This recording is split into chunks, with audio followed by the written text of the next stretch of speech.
Painted, painless learning.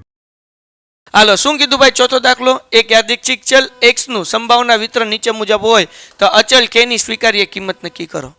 હવે જુઓ આપણને હમણાં બે જવાબ જે મળ્યા હતા x બરાબર -1 હતો તો સંભાવનાનો જવાબ ક્યારે માઇનસમાં ન હોય એટલે એ જવાબ શક્ય નથી. કદાચ એક્ઝામની અંદર k² પૂછ્યું તો ખબર હોવી જોઈએ તો આ ઠપકાર નહીં દેવાનું કે એક્ઝામમાંથી k² આમ ભૂઈ નહીં નાખવાનું તો k² ની રીતે જ દાખલો કરવાનો તો x નો જવાબ -1 આવે અને બીજા x નો જવાબ કેટલો આવશે 1/4 જે ગાઈડમાં પણ આપણને આપેલું છે બરાબર. પણ એમાં માઇનસ જવાબ શક્ય સંભાવનાનો નથી એટલે આપણે k ની કિંમત કઈ ગણવાની 1/4. ડન થઈ ગયું? કોઈને કઈ ડાઉટ એમાં? ઓકે, ગાઈડમાં એવી રીતના જ છે. હવે આપણે ટેક્સ્ટ બુકની અંદર k² નથી એટલે અહીંયાથી હું k² શું કરી નાખું છું? કાઢી નાખું છું. ડન છે? હાલો આપણું સૂત્ર હું હતું સિગ્મા p ઓફ x બરાબર 1. હાલો શું મૂકું? p of -2 plus p of 0 plus p of 1 plus p of 2 બરાબર 1. જાગતે રહો. હવે શું કરવાનું ભાઈ? -2 નો જવાબ કેટલો આપ્યો છે ભાઈ? k/3 વત્તા k/3 વત્તા k/3 વત્તા 2k વત્તા 4k ઇઝ ઇક્વલ ટુ 1. આ 3/3 છે, આ 2/3 નથી તો એની 3 હારે ગુણાકાર કરી નાખીએ તો k એમનમ વત્તા k એમનમ વત્તા k એમનમ 3 2 6 6k અને 3 ચોકું 12. હા કે ના? એટલે 12k ઇઝ ઇક્વલ ટુ 1. તો 1 ને 1 2 ને 1 3 6 9 9 ને 12 કેટલા થાય? 21k. થાય કે ન થાય? હાલો અહીંયા છેદમાં મૂકી દઉં 3 તો 21k ના છેદમાં 3 બરાબર 1. કોઈને કઈ ડાઉટ છે? હવે 3 સત્તા ને 21 7 ગુણાકાર છે આ બાજુ હવે તો ભાગાકાર તેથી k બરાબર 1/7. કોઈને કઈ ડાઉટ છે? હજી એક વખત 1 + 1 + 1 એટલે કે 3 3 ને 6 9 9 ને 12 21k એના છેદમાં 3 બરાબર 1. 3 સત્તા 21 3 ગુણાકારમાંથી આ બાજુ આવ્યો એટલે ભાગાકાર એટલે કેનો જવાબ કેટલો મળ્યો? તો કેનો જવાબ મળી ગયો. નંબર 2 આપણને કીધું કે વિતરણનો મધ્યક શોધો. મધ્યકને કહેવાય e ઓફ x આપણે કહેશું બરાબર. એનું સૂત્ર છે ધ્યાન રાખજો x ગુણ્યા સિગ્મા x ગુણ્યા p ઓફ x. મધ્યકનું સૂત્ર શું છે? x સિગ્મા x ગુણ્યા p ઓફ x. આ મધ્યકનું સૂત્ર છે. તો x એ આપણને અહીં આપેલું છે. x આપેલું છે ને? x શું આપ્યું છે અહીંયા જુઓ ભાઈ? -2 -1 0 1 અને 2. જ્યારે મધ્યક અને વિચરણ ગોતવાનું આવે ત્યારે ઊભું ગોતવાનું ટેબલ બનાવવાનું. પછી p of x. p of x આપણી આગળ શું છે ભાઈ? k ના છેદમાં જાગતા રહ્યો. શું છે? તો હમણાં હું શું કરું છું ભાઈ કે હમણાં હું k ની કિંમત નથી મૂકતો. છેલ્લે જે જવાબ આવે એમાં k ની કિંમત મૂકશું કે જેથી કરીને આપણને દાખલો ઈઝી પડે. બધા એમ k ની કિંમત હમણાં મૂકવા જતા નથી તો જે છે એમને મૂકી દઈએ. શું મૂકશું ભાઈ? k ના છેદમાં ઓકે. પછી બીજાનો જવાબ k ના છેદમાં 3. ત્રીજાનો k ના છેદમાં 3. પછી 2k પછી 4k. આપણે અહીંયા મધ્યક ગોતવાનું છે. એનું સૂત્ર શું છે? x ગુણ્યા p ઓફ x. કોઈને કઈ ડાઉટ છે આમાં? આ બેનો ગુણાકાર કરશું. -2 એને ગુણ્યા k ના છેદમાં 3 કરો એટલે -2k એના છેદમાં 3. પછી તો કે આ બેનો ગુણાકાર કરો -1k એના છેદમાં 3. સિમ્પલ છે ને? મને આવડતું નથી, શીખવાડતા રહેજો. 0 હારે ગુણાકાર થાય એટલે 0. હા કે ના? પછી 1 ગુણ્યા 2 એટલે 2 એકા 2k અને 2 ચોક 8 એટલે શું આવશે ભાઈ? 8k. કોઈને કઈ ડાઉટ છે આમાં? નહીં ને? આગળ વ્યા જઈએ. હવે આ બધાનો આપણે શું કરવાનો? તો સિગ્મા એટલે સરવાળો. તો અહીંયા હું કરું છું ધ્યાન રાખજો ભાઈ. મધ્યક બરાબર દાખલો પૂરો થવા આવ્યો. મધ્યક બરાબર આપણને સૂત્ર ખબર છે શું છે? સિગ્મા x ગુણ્યા p ઓફ x. આ બધાને સરવાળો કરવાનો છે તો -2k એના છેદમાં 3 વત્તા -k એના છેદમાં 3. પછી શું છે? વત્તા 2k.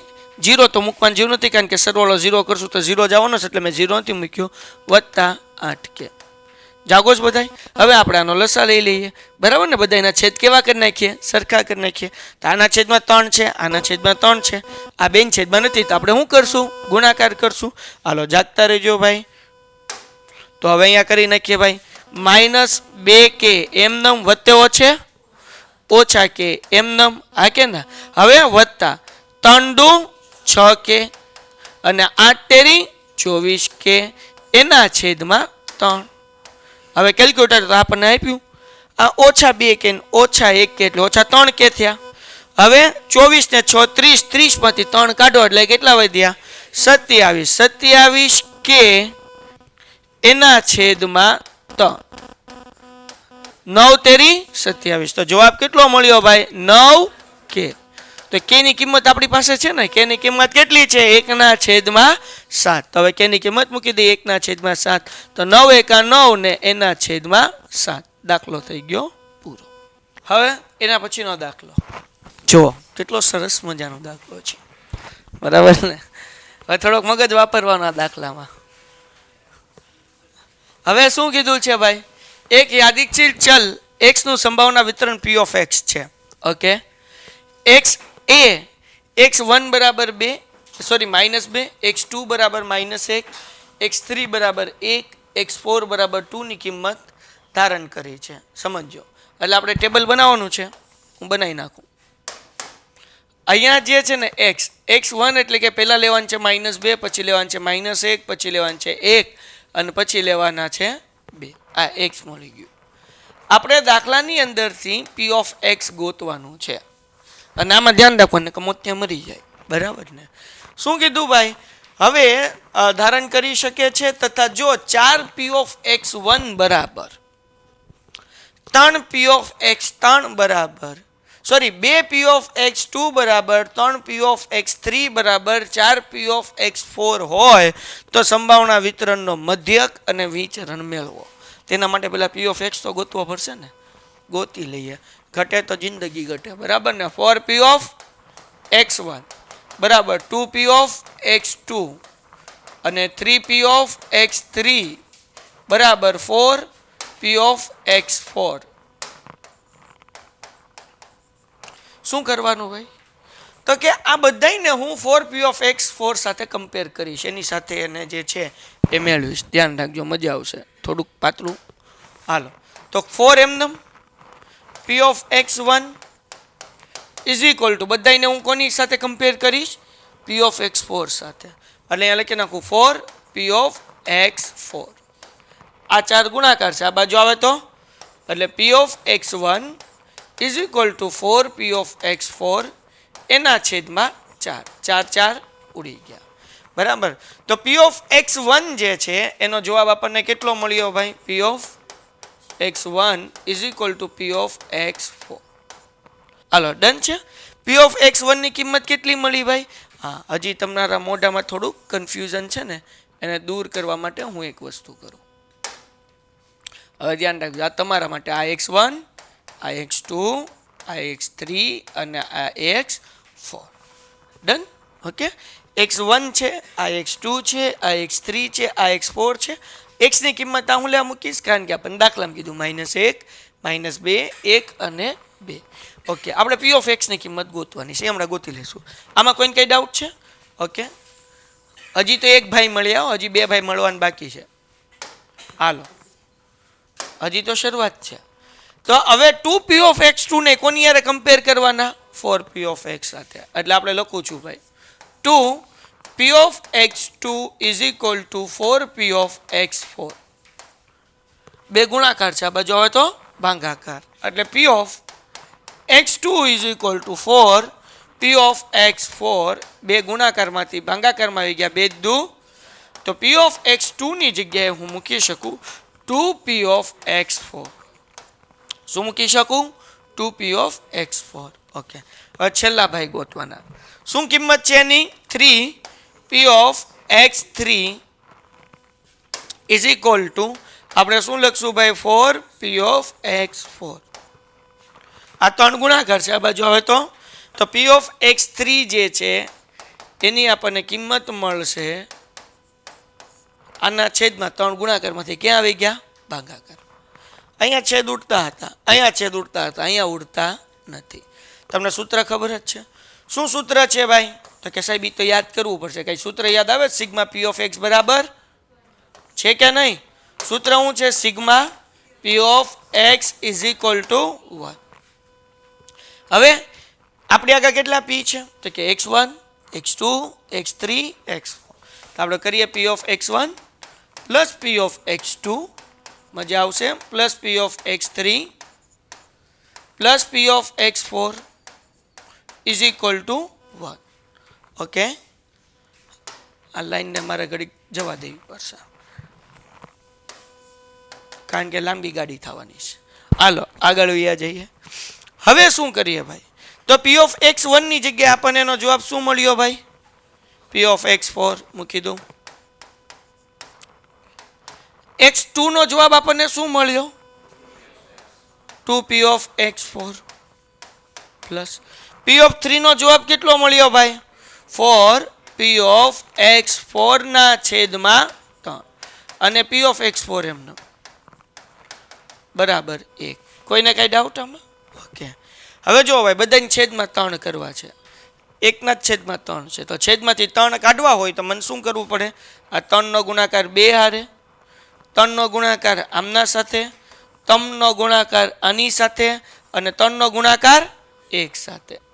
બરાબર, બધા હારે 3 નો ગુણાકાર કરવો એટલે છેદમાંથી નીકળી જાય, લસા લેવા જાય. તો 3 નો ગુણાકાર આની હારે એટલે 3p of x4, 3 2 6p of x4, અહીંયા એમનેમ 4p ઓફ x4, અહીંયા નહીં કરવાનું કારણ કે એના છેદમાં તો છેદ છે. હવે 3 અહીંયા p ઓફ x4 આ લસા લીધો. હવે આ ભાંગાકાર છે, આ બાજુ આવે તો ગુણાકાર, તો 3 એકા કેટલા પી ઓફ થાય છે? જો 3 ને 6 9, 9 ને 4 13, 13 ને 3 16, 16 પી of x4 is equal to 3. તો 16 ગુણાકાર છે, આ બાજુ આવે તો ભાંગાકાર, એટલે પી of x4 is equal to 3 ના છેદમાં 16. આ આપણને x4 નો જોવા મળ્યો. હજી ગાડી બાકી આગળ, હવે રફ કરી નાખો, પાછલા પેજમાં કરીશું. આમાં કોઈને કઈ ડાઉટ છે? હવે અલગ અલગ કિંમત ગોતીએ. આપણને પહેલા શું મળ્યું હતું? પી of x1. P of x1 બરાબર શું હતું ભાઈ? જવાબ શું મળ્યો હતો? પી ઓફ, હમણાં જવાબ ગોઈતો ને, પી ઓફ x4 નો જવાબ કેટલો મળ્યો આપણને? 3 ના છેદમાં 16. ઓકે, પછી પી ઓફ x2, x2 નો જવાબ શું મળેલો છે ભાઈ? પી of x2 is equal to 2p of x4. બે એમનેમ x4 નો જવાબ કેટલો મળ્યો ભાઈ? 3 ના છેદમાં 16. કોઈને કઈ ડાઉટ છે? ઓકે, 3 2 કેટલા થાય? 6, એટલે 6 ના છેદમાં 16. હાલો, પછી x3 નો જવાબ આપણને શું મળેલો છે? પી ઓફ x3 નો જવાબ 4p ઓફ x4 એના છેદમાં 3. તો 4 ના છેદમાં 3 એમનેમ. પી ઓફ x4 નો જવાબ કેટલો મળ્યો છે આપણને? 3 ના છેદમાં 16. હું છેદમાં 16 રાખવા માંગુ છું. 16 ને હું કટ નથી કરતો, અહીંયા છેદ ઉડે ખરા પણ કાપતો નથી, જેથી આપણને સરવાળો કરવામાં ઈઝી પડે, મધ્યક ગોતવામાં અને વિચરણ ગોતવામાં. એટલે 16 એમનેમ રાખું છું, એટલે 4 ના છેદમાં 16. હવે આપણે ગોતવાનું છે છેલ્લું પી ઓફ x4, જે ખાલી લખવાનું છે, ગોતાઈ તો ગયું જ છે. અહીંયા શું મળેલું છે x4 નો જવાબ? 3 ના છેદમાં 16.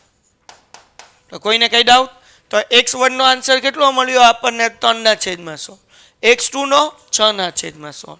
3 નો 4 ના છેદમાં 16. 4 નો 3 ના છેદમાં 16. તો આપણી આગળ હવે બધી કિંમત છે. x ની કિંમત શું ધારણ કરે એમ લખ્યું છે ભાઈ? -2, -1, 1 અને 2, -2, -1, 1 અને 2. તો પી ઓફ x ની કિંમત આપણે ગોતી આવ્યા. x1 ની કિંમત આપણને કેટલી મળેલી છે? 3 ના છેદમાં 16, 6 ના છેદમાં 16, અહીંયા લખું 3 ના છેદમાં 16, 6 ના છેદમાં 16, પણ 4 ના છેદમાં 16 અને 3 ના છેદમાં 16. આ કોષ્ટક મળી ગયું. હવે મધ્યક ગોતવાનો છે. હવે એક્ઝામની અંદર ક્યાં તો તમને એમ કે ભાઈ પી ઓફ x1 2 3 4 ની કિંમત ગોતો, તો 3 માર્ક્સનો એટલો દાખલો પૂછાય શકે. પણ 3 માર્ક્સમાં આઈ પૂછે અને આઈ પૂછે એ વાતમાં માલ નહીં, એટલું મોટું ન પૂછાય, સ્વાભાવિક વસ્તુ છે. તો તમને આ કિંમત આપેલી હશે, મધ્યક ગોતવાના છે તો મધ્યકવાળો દાખલો હશે જ તે. તમે ગાલા વિકસો, માર્વેલ વિકસો, બોર્ડના પેપર વિકસો, તમને મળી જશે. તો આ કિંમત આપણને આપેલી છે, એક્સની કિંમત એ આપેલી હશે અને પી ઓફ એક્સની કિંમત એ આપેલી હશે. અને જો તમને પૂછ્યું કદાચ તો તમારે અહીંયા સુધી જ કરવાના આવશે, કીધું જશે કે પી ઓફ x1, x2, x3 ને x4 ની કિંમત મેળવો, તો તમારે ગોતી લેવાનું. અહીંયા 3 માર્ક્સનો દાખલો પૂરો, અથવા હવેથી 3 માર્ક્સનો દાખલો શરૂ. મધ્યક ગોતવાનું કીધું. મધ્યકને યાદ રાખો બેટા, આપણે ધોરણ 10 ની અંદર કહેતા હતા x બાર, પણ હવે જે છે મધ્યકને બીજા ચેપ્ટરમાં અને ત્રીજા ચેપ્ટરના પછી પ્રામાણ્ય વિતરણમાં મધ્યકને કહેશું મ્યુ. શું કહેશું? આને શું કહેવાય? મ્યુ કહેવાય. શું કહેવાય? ડન છે. આગળ વધીએ, જાગતા રહેજો ભાઈ. હવે મધ્યકને આપણે e ઓફ x કહેવાય. શું કહેવાય? એનું સૂત્ર તમને ખબર જ છે, સિગ્મા x ગુણ્યા p ઓફ x. તો x અહીંયા છે, p ઓફ x અહીંયા છે, તો અહીંયા આપણે x ગુણ્યા p ઓફ x કરી નાખીએ ભાઈ. પહેલા જાગોસ ના બેન, ગુણાકાર 3 દુ પણ કેવા -6/16, 6 એકા -6/16, 4 એકા 4/16, 3 દુ 6/16. હવે આ બધાનો હું સરવાળો કરીશ તો મધ્યક મળી જશે. મધ્યક પૂરો થઈ ગયો, બરાબર. તો 6 6 12 પણ -12 થયા. -12 માં +4 અને 6 10 એટલે કે એ નીકળે એટલે -6/2/16. આવ્યું કે ન આવ્યું? સમજાણું? કેલ્ક્યુલેટર છેદ એમનો રાખવાનો 16, અંશનું કેલ્ક્યુલેટરમાં શું કરવાનું? -6 -6 +4 +6 એટલે તમને જવાબ મળી જાય -2 છેદમાં 16 એમને મૂકવાનું. હવે આ મૂકી દો -2/16, 2 એકા 2 અઠા, તો મધ્યકનો જવાબ કેટલો આવે? 1/8. મધ્યક તો મળી ગયો. હવે વારી આવી વિચરણની. આપણે બે વસ્તુ ગોતવાનું કીધું. દાખલામાં તમને મધ્યક અને વિચરણ બે પૂછશે. વિચરણને કહેવાય સિગ્મા, જે આ ચેપ્ટરમાં લખવાનું નથી પણ આના પછીના ચેપ્ટરની અંદર આવશે, યાદ રાખજો. આનું સૂત્ર શું છે? સૂત્ર છે e of x² minus e of x. હવે ધ્યાન રાખજો જરાક. e ઓફ x² એટલે શું? તો કે સિગ્મા, અહીંયા ધ્યાન રાખ, x² ગુણ્યા p ઓફ x. શું કરવાનું છે આપણે? x² ગુણ્યા, અને આ છે સિગ્મા ex. ex એટલે કે મધ્યક, તો આપણે ગોતેલો છે. કેટલો ગોતેલો છે? માઇનસ આનો હોલ સ્ક્વેર આવશે, હું ભૂલી ગયો, -1/8 એનો હોલ સ્ક્વેર. ડન છે. તો આ તો મધ્યક ગોતી લીધા પછી જ વિચરણ મળશે. એટલે ખાલી વિચરણ પૂછ્યું હોય તો મધ્યક તો ગોતવો જ પડે, કારણ કે એના સૂત્રમાં ex², ex એટલે કે -1/8, એના ઉપર સ્ક્વેર છે એટલે -1/8 મૂકવાનો, એનો વર્ગ કરવાનો. આગળ વ્યા જાય. હવે આપણે આ ગોતવાનું છે છેલ્લું. તો આ શું આપ્યું છે? સિગ્મા. સિગ્મા કાઢી નાખો, x² into p of x. આનો મતલબ શું થાય ભાઈ? આનો મતલબ એવો થાય કે x કાઉન્સની અંદર x ગુણ્યા p ઓફ x. એટલે કે આપણી આગળ આ તો આપણે ગોતેલું જ છે. જો આ કાઉન્સ છે, x ગુણ્યા p of x into x એટલે કોનો ગુણાકાર કરવાનો? આનો. સમજાણું કે નહીં? એટલે x નો અને x ગુણ્યા p ઓફ x નો ગુણાકાર કરવાનો. તો 6 દુ કેટલા થાય? 12, -12/16, છેદના ચાળા કરવાના જ નહીં. પછી 6 એકા 6 પણ માઇનસ માઇનસ પ્લસ એટલે 6/16, 4 એકા 4, 4/16, 2 છક 12, 12/16. કર્યાનો સરવાળો ભાઈ 12 12 પ્લસ માઇનસ તો વી ગયા, 6 ને 4 10 10.